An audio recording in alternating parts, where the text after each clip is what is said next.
आम्हाला आज मला नाहीये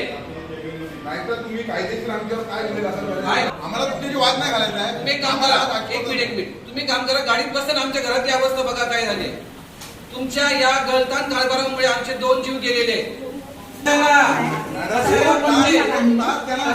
एक तास तिथं तिकडे का पाठवलं कळवायला का पाठवलं आपल्याकडे व्यवस्था नाहीये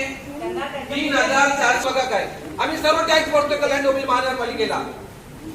दरोडेकर महानगरपालिका उगाच बोलत नाही आम्ही त्यांना साध्या व्हॅक्सिन नाही आपल्या महापालिकेत औषधं बाहेरची घेऊन दिले जातात लोकांना 2-2, 3-3 तास माणूस मेला तिथे माणसाला न्यायला ऐकूनच नाही गावाकडे न्यायचं 15-15, 18,000 मारामाऱ्या होतात त्यांच्या हे प्रॅक्टिकल नाहीये तुम्ही तिथे नसता तुम्ही काम करा मॅडम गाडीत बसा आमच्या घरी चला बघा काय अवस्था आहे ती आमच्या घराची नंतर तुम्ही बोला मी ते तुमच्याशी नंतर बोलला नाहीतर ते जे तिथे डॉक्टर अवेलेबल त्यांच्यावरती आणि तुमच्यावरती तुम्ही जिम्मेदार आहात की तुम्ही एक वॅक्सिन अवेलेबल करून दिली नाहीये तुमच्यावरती गुन्हा दाखल करणार उपलब्ध होतो त्यांच्याकडे वॅक्सिन अवेलेबल आहे आपल्याकडे वॅक्सिन अवेलेबल नाहीये असतं ना 1 तास तिथं होते ना ते चालू केलेलं होतं कळवायला का पाठवलं त्याला प्रायव्हेट गाडीत नाही आपल्या शांतीनगरच्या अँब्युलन्समध्ये त्याला पाठवलं मग त्याला कार्डिओ डॉक्टर दिला बरोबर डॉक्टर दिला त्यांना काहीच नाही तो पेशंट एक जी 4-4.5 वर्षाची मुलगी होती ती तिच्या गेटवर जाईपर्यंत मेलेली आहे म्हणजे याचा अर्थ ती सिरियस होती म्हणून पाठवलं त्याला तिकडे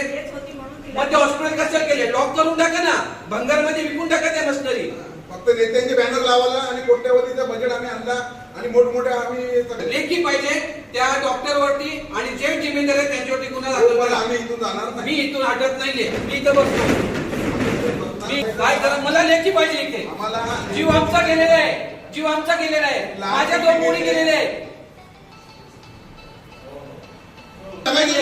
महापालिकेमध्ये त्यांनी सरळ त्यांना तुमच्या करायचं त्यांना सगळ्यांना देऊन टाका पत्र की तुम्ही म्हणू शकता कल्याण डोंबिवली महानगरपालिका ही कल्याण डोंबिवली लोकांनी जायचा कोणाकडे फक्त टॅक्स भरायचा खड्ड्यांमध्ये मरायचा आरोग्य व्यवस्थेची करोड रुपये तुम्ही तिथे खर्च करताय दांडियांवरती जरा लोकांच्या आरोग्यावरती पण खर्च करा जरा मोठे कोट्यावधी रुपयाचे इन्व्हेस्ट करायला यांच्याकडे पैसे